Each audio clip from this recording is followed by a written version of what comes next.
Ito idol yung pinakita ko sa inyo nakaraan na pang straight natin ng mga alambre natin. Ito kasi yung malaking tulong din na ginawa natin mga idol para mapabilis yung trabaho natin, lalo na kapag katambak tayo ng order sa basket.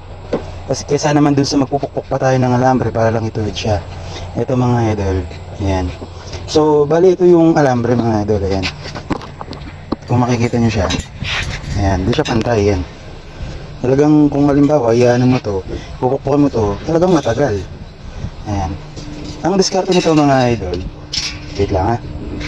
Ang diskarte dito mga idol, pag gumawa kayo nito, ayan, ilulusot lang natin siya dito mga idol. Tapos may butas siya dito. Ayan, hindi lang mga idol eh. Easy lang kayo dyan. At ilalabas lang natin siya dito. Ayan mga idol. Tapos dito, meron din dyan butas. Ayan. Ayan. Kung mapapansin nyo mga idol, meron akong hawak dito na wrench na number 14. Itong pangkalag natin. Para luwagan natin to. Ayan. Para may adjust natin yung tornilyo. Para may lusot natin tong alambre. Ayan. Yan na kayo mga idol. Matagal-tagal tayo hindi nakapaggawa ng content natin. Medyo busy kasi tayo sa sideline natin na negosyo. Ayan, pero ganun pa man, gagawa pa rin naman tayo ng video. Sana huwag nyo akong takasan. Hindi, biro lang. Sana huwag nyo naman kalimutang i-share yung ating mga ginagawang mga video mga idol. Malaking bagay na po yun sa amin. Ayan, tapos ito mga idol, lulusot ko lang siya dyan. Ayan, dito may butas din siya dyan kung mapapansin nyo. Ayan, kita nyo ba mga idol? Ayan, ayan. Ayan. Ayan, kasi lulusot natin siya dyan. Tapos dito, meron din siyang butas dito mga idol. Ayan. Ang mangyayari dyan mga idol, ipupush ko siya dito konti habang iniikot ko ito. Ayan. Para lumabas siya doon sa kabilang butas. Hindi lang mga idol. Ayun. Ayan mga idol, lumabas na siya dito. Ayan. Kung saan din siyang lalabas, basta tinutulak siya doon. And then dito, iniikot mo to. Ayan, siya na yung maghahanap ng butas na ginawa natin na nakasentro. Ayan. So, ayan ang mangyayari yan mga idol. Siyempre, nung una mga idol, ito lang ginagamit ko. Wala kasi akong belt nun. Ito lang, itong lubid lang na manipis. Tapos, ginagamit ko siya dito. Dito sa makina ng spin dryer ng mga damit. Kaya lang mahina yung capacitor. Kaya gumamit ako ng barena. Kaya lang, nung time na tinignan ko yung isang washing machine namin na sira na, nakita ko bigla ito mga idol. Ito. Yan, di ba? Meron tayong belt. Ayan. Nasusubukan natin to mga idol. Ipapailan natin to kay Mrs. kasi wala pa tayo, di pa pwede to eh. Gagamitin lang natin ngayon mga idol yung ating drill, yung hand drill lang natin. Barena. And then, ipitin natin to ng vice grip, and then ihilahin niya. And then itong UP ng alambre, makikita niyo mga idol, straight na straight yan. Ayan.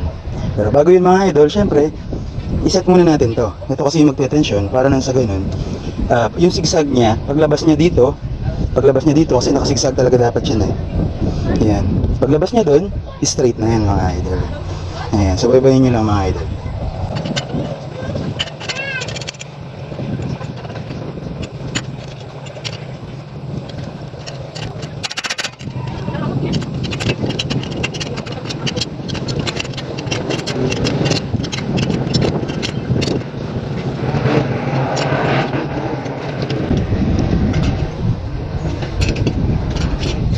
Tapos ito mga idol, lipitan natin siya dito. Ayun, di pwede sa barko. Laglag yung tools, di na makukuha. Ayan. Maikot. Para di kumalas yung ating tornilyo. Ilay na natin yung yung butas niya dito mga idol para hindi maputol yung ating alambre. Ayan. Yes. Sige. Ayan, itas muna natin siya mga idol. Ito yung gagamitin kong barena mga idol. Ito yung barena ni Boss Roland mga idol. Yung batikan natin na contractor. Hindi po contractor ng ng flight control. Doon po sa sa mga mailon nahihilo sa video natin mga idol. Aba, mag-bonamil ka muna idol bago mo panoorin. Ayan. Ayan mga idol, test natin siya dito. Eh di abot, wait lang, kuha kong extension. Ayan mga idol. Ayan mga idol. Mga idol, ito nga pala si misis ko. Kawai. Ayan mga idol. Wala kasi akong katuwang mga idol, kaya siya muna, wala si Bunso. Ayan mga idol. Tapos ang gagawin ko dito mga idol. Ayan, itututok ko siya dito. Yung belt yan. Ayan, kung mapapansin nyo mga idol, dito lang, isin natin ang camera. Ayan. Pag pinagana ko ito mga idol, hilahin ngayon ni misis doon. Tuloy-tuloy lang. Pero syempre, sasabihin ko kung kailan niya hilahin. Hilahin niya.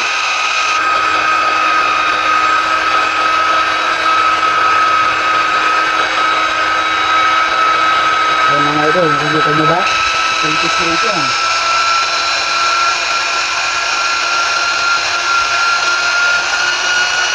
Yun, no? Kita nyo naman mga idol, yung kaninang baluktot. Mami, bitaw mo. Bitaw mo siya. Sige lang, ako nang bahala dyan. Ayan mga idol. Kailangan kasing ko lang ng camera natin. Ayan mga idol. Nakita nyo naman, straight na siya. Ayan, yung alambre natin. Ayan. Ayan, di ba? Ayan. Gamit lang to mga idol, yung scrap natin na metal. Ayan, ito kasi junk shop lang naman to. Yung iba, mga scrap. Ayan, di ba? Nakagawa na tayo ng pang-straight natin ng wire. Malaking tulong to mga idol, lalong-lalo na sa mga nagdi-DIY. Halimbawa, yung mga gumagawa ng lampshade, yan, malaking bagay ito sa kanila. Ayan, yung mga naglalagay ng mga skeletal na design sa mga ilaw na ginagamit sa mga restaurant, mga hotel, yan, mga bahay na gustong maglagay ng design sa mga ilaw nila, nilalagyan nila ng mga skeletal na parang frame, yan, ganun, para gumanda daw yung siguro maganda naman talaga kasi nga maraming bumibili nun eh. Ako kasi mga idol, ang pinagagamitan ko nito yung sa aking mga basket. Yan. Yan mga idol, kung may tanong po kayo, pwede po kayong mag-message, pwede po kayong mag-comment dyan sa baba. Siyempre huwag niyong kalimutan i-share yung ating video mga idol. Kung bago ka pa lamang dito po sa ating mga ginagawang mga content na tulad nito, huwag po sana kayong makakalimot na mag-follow po sa akin. Maraming salamat po and God bless po sa inyo at sa inyo pong mga business.